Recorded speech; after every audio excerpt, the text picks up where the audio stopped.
Well, as the first sitting U.S. president to visit the Alaskan Arctic, Barack Obama highlighted the urgent need to act on climate change. The White House correspondent Aru Pande has more on the president's Alaskan trip, where he met with locals who said they are feeling the impact of global warming firsthand.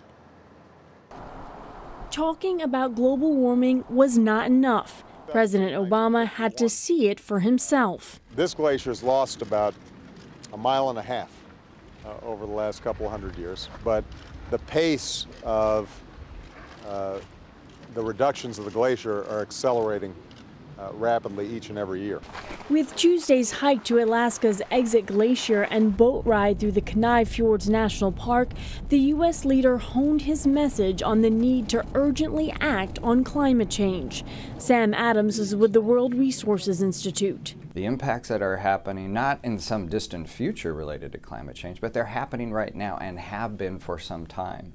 I mean, the melting of the glaciers, the status of the glaciers is at its most fragile, point in recorded history as a result of climate change.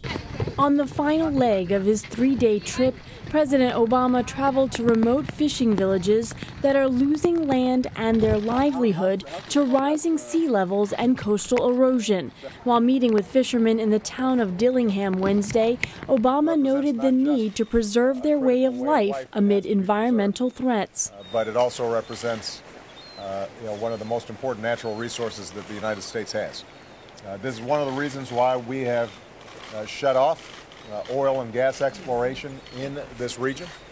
It is too fragile and it is too important for us to be able to endanger it in any sort of way. Throughout his Alaskan trip, President Obama has emphasized one theme repeatedly: the need to preserve such natural resources for future generations. And we want to make sure that our grandkids can see this. Aru Pande, VOA News, the White House.